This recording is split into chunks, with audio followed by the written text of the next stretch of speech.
नमस्कार, PTN news के PTN health में एक बार फिर से आपका बहुत बहुत स्वागत है।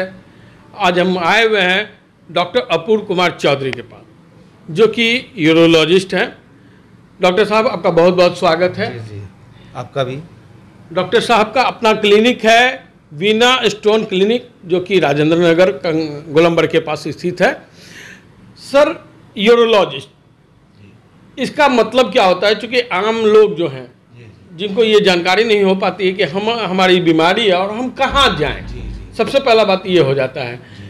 तो किसी को किडनी का भी प्रॉब्लम है तो भी यूरोलॉजिस्ट के पास चले जाते हैं। ये जानकारी नहीं है कि हम किनके पास जाएं। सबसे पहले सर बताएं कि यूरोलॉजिस्ट होता क्या है, आपका विभाग के द्वारा क्या क्या चीज़ होता है? तो यूरोलॉजी या जेनाइटो यूरिनरी सर्जरी जो है, ये बेसिकली जो भी अंग मूत्र प्रोडक्शन में इन्वॉल्व हैं, किडनी में पेशाब बनता है, किडनी से निकलकर यूरेटर के द्वारा पेशाब की थैली में आता है और फिर पेशाब की थैली के बाहर पेशाब की थैली के रास्ते से निकल जाता है। तो जो भी अंग इस रास्ते में यूरिनरी ट्रैक्ट में मौजूद हैं, किडनी, यूरेटर, ब्लैडर, यूरेथ्रा, जिस रास्ते से पेशाब निकलता है, और बहुत सारे ग्लैंड्स जैसे प्रोस्टेट है, फिर टेस्टिस है, और इसके अलावा भी यूरोलॉजी जननांगों से भी संबंधित है कि जो भी कंजेनेटल प्रॉब्लम्स होते हैं, जन्मजात बीमारियां होती हैं, जिसमें बहुत सारे अंग जो हमारे जनन प्रक्रिया में इन्वॉल्व रहते हैं, वो उनका ठीक से डेवलपमेंट नहीं हुआ है या वो अपनी जगह पे नहीं है, तो उन सब का इस स्पेशलिटी में इलाज किया जाता है। तो देखा आपने कि यूरोलॉजिस्ट किस चीज़ की बीमारियों के लिए यहाँ पर आया जाता है। सर, इसमें आपने एक बात बताया कि प्रोस्टेट, जो हमारे शरीर का एक अंग है, जो कि काफ़ी तकलीफ आम लोगों को देती है।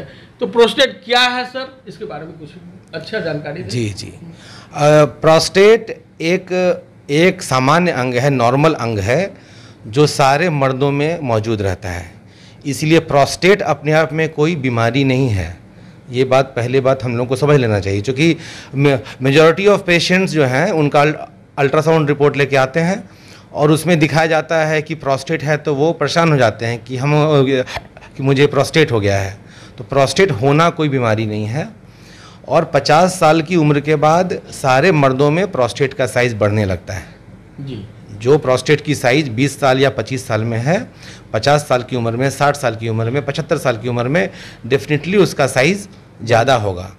तो ये भी अपने आप में कोई बीमारी नहीं है। बीमारी इसमें 3 तरह की हो सकती है प्रोस्टेट में। या तो प्रोस्टेट का साइज़ इतना बढ़ गया है कि वो पेशाब के रास्ते में रुकावट कर रहा है। आपको मैं एग्ज़ाम्पल दूंगा कि ये पेशाब की थैली है जी, और ये पेशाब के थैली से निकलने वाला रास्ता है। ये जो आप देख रहे हैं अंग जी, ये प्रोस्टेट ग्लैंड है। अच्छा। तो अगर ये बहुत ज़्यादा बढ़ जाए तो ये पेशाब के रास्ते को ब्लॉक कर सकता है, रुकावट कर सकता है, जिसके चलते पेशाब करने में दिक्कत हो सकती है, रुकावट हो सकती है, बार बार पेशाब जाना पड़ सकता है। तो ये एक बीमारी है जिसको एनलार्जमेंट ऑफ प्रोस्टेट कहते हैं, या बेनाइन एनलार्जमेंट ऑफ प्रोस्टेट कहते हैं, क्योंकि ये नॉन कैंसरस होता है, ये कैंसर नहीं है। तो ये बहुत इंपॉर्टेंट चीज़ है जानना, और सबसे कॉमन प्रॉब्लम यही है। इसके अलावे कभी कभी प्रोस्टेट में कैंसर भी हो सकता है। प्रोस्टेट का कैंसर नॉर्मली तो ज़्यादा एज का प्रॉब्लम माना जाता है, नॉर्मली 50-60 साल की उम्र के बाद की ये बीमारी होती है। लेकिन कुछ कैंसर जो प्रोस्टेट के होते हैं वो फैमिलियल होते हैं। मतलब अगर मेरे पिता को या मेरे चाचा को या मेरे ग्रैंडफादर को कम उम्र में, 40 साल की उम्र में या 45 साल की उम्र में या 50 साल की उम्र में प्रोस्टेट का कैंसर हुआ है, तो मुझे भी रिस्क है थोड़ा सा, यानी कि जेनेटिक है। जेनेटिक है। तो ये फैमिलियल प्रोस्टेट कैंसर बोलते हैं, और ये एक बीमारी है प्रोस्टेट कैंसर, जो कि हम लोगों को इसके लिए सस्पिशियस रहना चाहिए, क्योंकि अगर ये अर्ली स्टेज पे पता चल जाए तो इसका क्यूरेटिव ट्रीटमेंट हो सकता है, इस बीमारी को शरीर से ख़त्म किया जा सकता है। वही अगर लेट स्टेज पे पता चलने पे कई बार इसे शरीर से ख़त्म नहीं किया जा सकता है, हाँ, लेकिन इसे कंट्रोल किया जा सकता है। और एक तीसरी बीमारी होती है जिसे प्रोस्टेटाइटिस बोलते हैं। ये प्रोस्टेट ग्लैंड का इन्फेक्शन है। ये यंग लोगों में, जो सेक्सुअली एक्टिव मेल्स हैं या कम उम्र के मेल्स हैं या डायबिटिक हैं, उन लोगों में प्रोस्टेटाइटिस के चांसेस होते हैं। तो बेसिकली 3 तरह की बीमारियां प्रोस्टेट से रिलेटेड हैं। तो डॉक्टर साहब ने बताया कि प्रोस्टेट कोई बीमारी नहीं है, सबों को होता है, लेकिन उम्र के अनुसार ये जो है प्रोस्टेट बढ़ जाता है, जिससे पेशाब होने में दिक्कत होने लगती है। इस कारण से ये बीमारियां होती है। और इसका इलाज सर संभव है कि नहीं? जी जी, प्रोस्टेट बढ़ने का इलाज बहुत ही सिंपल है। सबसे पहली बात, जैसा मैंने बताया कि प्रोस्टेट बढ़ना अपने आप में कोई बीमारी नहीं है, तो इसीलिए इसका सबसे इम्पॉर्टेंट चीज़ है कि आपको मालूम होना चाहिए कि जैसे जैसे उम्र बढ़ेगा डेफिनेटली यूरिन का फ्लो, पेशाब होने की आपकी प्रोसेस है वो थोड़ी मॉडिफाई होती है, पेशाब का फोर्स जो है कम हो सकता है। तो ये कोई बहुत बड़ी बात नहीं है, लेकिन जैसे ही ये सिम्टम्स आपको आएँ तो you should see a urologist, एक मूत्र रोग विशेषज्ञ को दिखाना चाहिए, और वो फिर क्लिनिकल एग्जामिनेशन करके या कुछ सिंपल टेस्ट, अल्ट्रासाउंड और कुछ टेस्ट करके वो देख सकते हैं कि ये कुछ ज़्यादा प्रॉब्लम तो नहीं कर रहा है। अगर ये बहुत ज़्यादा प्रॉब्लम नहीं कर रहा है तो कई बार ये लाइफस्टाइल चेंजेस से भी ठीक हो जाता है। बहुत सारे वृद्ध लोग हैं जो बोलते हैं कि दिन में तो हम बिल्कुल ठीक हैं, रात में जब सोने के लिए जाते हैं तो मुझे बार बार हर 1 घंटे, आधे घंटे, 2 घंटे पे पेशाब के लिए उठना पड़ता है, और इसके लिए हम साउंड स्लीप नहीं मिल पाता है। अब बूढ़े आदमी में अगर साउंड स्लीप ना हो तो वो प्रॉब्लम है। उसके चलते आपका ब्लड प्रेशर अफेक्टेड हो सकता है, उसके चलते आप डे टाइम कन्फ्यूज रहते हैं, उसके चलते आप डे टाइम स्लीपी रहते हैं, बाथरूम जाने में आप गिर सकते हैं। तो इसके लिए अगर ये मालूम है तो आप इन लोगों को हम लोग लाइफस्टाइल चेंजेस बोलते हैं कि भाई आप अपना वाटर इनटेक शाम के बाद से कम कर दीजिए। अच्छा। हाँ, ये सबसे सिंपल तरीका है। जी। अब गर्मी के सीज़न में वाटर इनटेक कम कैसे कीजिएगा? तो उसका तरीका ये है कि जो हमारी प्यास है वो बेसिकली पानी पेट में जाने से नहीं बुझती है, बेसिकली अच्छा। ब्रेन का कनेक्शन मुंह में पानी से होने से है। अच्छा। तो उनको कहा जाता है कि मुंह में पानी थोड़ा देर तक रखिए। फिर एक साइकोलॉजी है कि अगर हमारे गिलास में पूरा पानी भरा हुआ हो तो जब तक पूरा गिलास आप ना पिएंगे आपको सेटिस्फैक्शन नहीं मिलेगा। तो उसका तरीका है गिलास में आधा पानी ही रखिए, 1/3 पानी ही रखिए। तो इस तरह से करके आप अपना वाटर इनटेक, एक जो एल्डरली ग्रुप के लोग हैं और बहुत ज़्यादा आउटडोर एक्टिविटी नहीं करते हैं, उनके लिए 1.5 से 2 लीटर पानी का इनटेक एडिक्वेट है 24 घंटे में। अगर बहुत गर्मी है, बहुत पसीना निकल रहा है तो उसको 3 लीटर भी किया जा सकता है, लेकिन डिपेंड करता है। अब जो लोग एयर कंडीशन रूम में हैं उनको 1 से 1.5 लीटर से पानी की ज़्यादा ज़रूरत नहीं है। एक धारणा है कि अगर पानी नहीं पिए तो अनपच हो जाता है। नहीं, ये बिल्कुल गलत है। क्योंकि एक चीज़ हमें समझनी चाहिए कि एक बीमारी होती है सॉल्ट लूजिंग नेफ्रोपैथी, जो कि उम्र बढ़ने के साथ होने लगती है। नॉर्मली जो हम पेशाब करते हैं तो पेशाब के अंदर जो भी ऐसे पदार्थ होते हैं, ऐसे मॉलिक्यूल होते हैं जिनकी बॉडी को काफ़ी ज़रूरत होती है, तो फाइनली जो हमारा पेशाब बनता है बॉडी उसमें से उन चीज़ों को फिर से खींच लेता है, सोख लेता है। उसमें से एक इम्पॉर्टेंट चीज़ है सोडियम। सोडियम जो सॉल्ट है, एलिमेंट है, सोडियम हमारे बॉडी के लिए बहुत इंपॉर्टेंट है, ब्लड प्रेशर कंट्रोल के लिए इंपॉर्टेंट है, ब्रेन के फंक्शन के लिए इंपॉर्टेंट है। तो वो सॉल्ट अब्जॉर्प्शन होता है, सोडियम का अब्जॉर्प्शन होता है हमारे किडनी में, लेकिन उम्र बढ़ने के साथ वो सोडियम अब्जॉर्ब करने की कैपेसिटी घटती जाती है। तो बेसिकली हम जितना पेशाब कर रहे हैं तो पेशाब के साथ पानी जो तो खैर निकल ही रहा है, सोडियम भी निकल रहा है। और यदि उसके साथ आपका सॉल्ट इंटेक या ओरल इंटेक उतना अच्छा नहीं है, बहुत लोग सॉल्ट अपने मन से लेना बंद कर देते हैं, या ब्लड प्रेशर हाई रहता है, इसके चलते उनको सिखाया गया है कि नहीं आप नमक कम खाइए, या किसी धार्मिक रीजन से कि आज मेरा व्रत रखा है, उपवास रखा है तो नहीं खाते हैं। तो ये लोग बहुत प्रीडिस्पोज्ड हैं। हाइपोनेट्रीमिया एक कंडीशन होती है जिसमें सोडियम कम हो सकता है और उसके चलते कन्फ्यूजन, ब्रेन में स्वेलिंग हो जाती है। और इन लोगों का सिंपल ट्रीटमेंट, भर्ती होते हैं, हम उनको थोड़ा सॉल्ट इंटेक बढ़ा देते हैं और वाटर इंटेक कम कर देते हैं और 24 घंटे 48 घंटे में बिल्कुल ठीक हो जाते हैं। तो पानी ज़्यादा लेना कोई ऐसी बात नहीं है। हाँ, कुछ कंडीशन है जिनको स्टोन ज़्यादा बनता है, या जो लोग आउटडोर रहते हैं उनको डेफिनेटली, अब जैसे अभी की गर्मी में अगर आप बाहर आउटडोर काम कर रहे हैं, खेत में काम कर रहे हैं, तो definitely even 6 litre 7 litre 8 litre भी पानी कम है।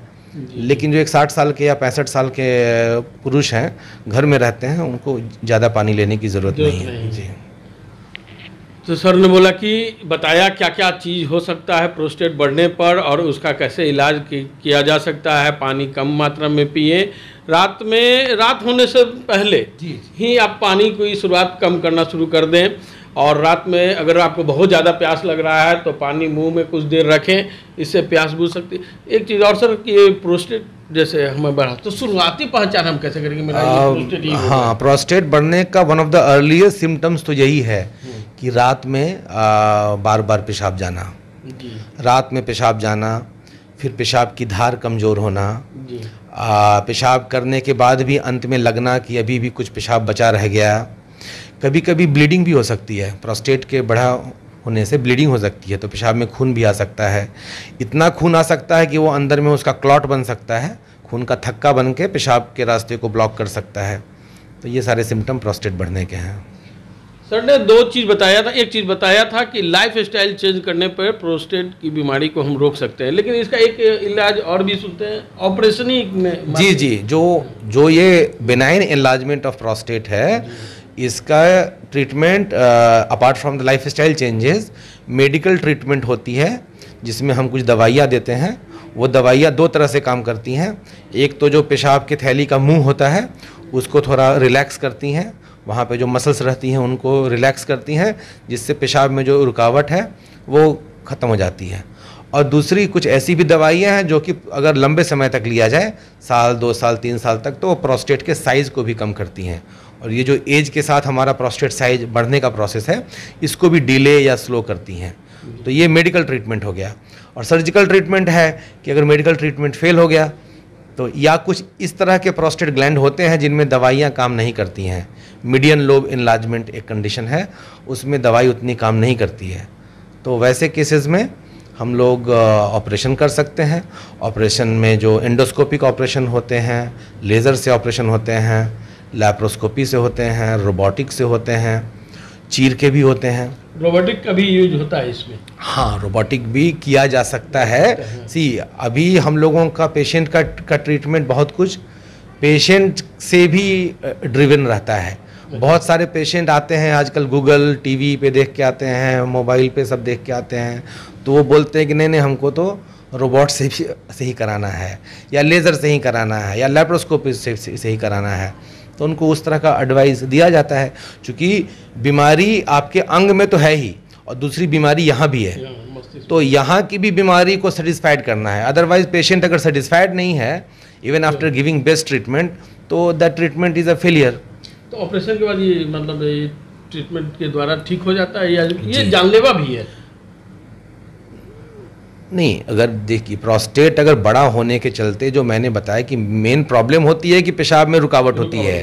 अब वो पेशाब में रुकावट इतनी हो जाए कि उसके चलते पेशाब की थैली में आधा लीटर या 1 लीटर या 1.5 लीटर पेशाब हर समय जमा रहे, उसके चलते उसका बैक प्रेशर किडनी पे आ जाए और किडनी काम करना बंद कर दे, तो डेफिनेटली जानलेवा हो सकती है, किडनी फेलियर हो सकता है। ऐसे बहुत सारे पेशेंट हैं जो किडनी फेलियर के साथ ही प्रेजेंट करते हैं, और जब उनको बताया जाता है कि आपका किडनी काम नहीं कर रहा है तो वो इस बात को एक्सेप्ट नहीं करते हैं। वो बोलते हैं कि डॉक्टर पागल हो गया है कि बोल रहा है किडनी हमको, मुझे तो इतना बार बार पेशाब हो रहा है, और ये बोलता है कि किडनी खराब हो गया है। तो डेफिनेटली किडनी फेलियर हो सकता है। और अगर किडनी में प्रोस्टेट में कैंसर है देन डेफिनेटली वो भी अगर अनकंट्रोल्ड रहे तो वो भी जानलेवा हो सकता है। कोई भी बीमारी बॉडी की, चूँकि सारी बॉडी एक दूसरे से इंटर रिलेटेड है, सारे अंग एक दूसरे से रिलेटेड है, इसीलिए कोई भी बीमारी अगर अनकंट्रोल्ड हो जाएगी तो वो तो जानलेवा हो ही सकती है। तो प्रोस्टेट के बारे में आपको बहुत सारी जानकारियाँ डॉक्टर अपूर्व कुमार चौधरी ने दिया है। सर एक चीज़ और, ये इसमें परहेज क्या करें? हमारे दर्शकों को ये बताएं कि इससे परहेज कैसे कर सकते हैं या बचाव कैसे करें? नॉर्मली अभी जो है हमारे समाज में डायबिटीज़ का बहुत ही बड़ा एक तरह का एपिडेमिक चल रहा है। डायबिटीज़ कम उम्र में भी लोगों को हो रहा है, और डायबिटीज़ डेफिनेटली किडनी को डैमेज करता है। अच्छा सर। तो डेफिनेटली डायबिटीज़ अगर साथ में है, प्रोस्टेट का एनलार्जमेंट है और उसके साथ डायबिटीज़ है, तो डेफिनेटली वो आपको ज़्यादा नुकसान करेगा, किडनी को भी ज़्यादा नुकसान करेगा, इन्फेक्शन भी कराएगा। तो डायबिटीज़ हमें बहुत इम्पॉर्टेंट है कि चेक होता रहे डायबिटीज़ है या नहीं, और अगर नहीं भी है तो भी sugar intake should be controlled. चीनी की मात्रा हमारे डाइट में कम होनी चाहिए। कोशिश करना चाहिए कि चाय में या इस तरह की चीज़ें, मिठाइयाँ, ये कंट्रोल लिया जाए, क्योंकि चीनी has been found to be a very significant issue. इसके अलावा तो वही है कि कोई भी सिम्टम हो तो आप डॉक्टर से मिलें, क्योंकि अब अपने से आप कितना इलाज कर सकते हैं। डायबिटीज पेशेंट के लिए थोड़ा ये खतरामंद चीज़ है, तो इसमें अपना डायबिटीज़ को कंट्रोल रखें और इसका बचाव कर सकते हैं। सर, आप हमसे बात करने के लिए बहुत बहुत धन्यवाद। अभी हम यूरोलॉजिस्ट से बात कर रहे थे, इसमें एक सब्जेक्ट था प्रोस्टेट, और भी कई विषय हैं जिससे हम इसकी जानकारी लेंगे सर से। अगर ये कार्यक्रम अच्छा लग रहा है तो हमारे कार्यक्रम को आप सब्सक्राइब करें, कमेंट करें, शेयर करें। कमेंट करें, तभी हम इनसे और भी जानकारियाँ प्राप्त करेंगे।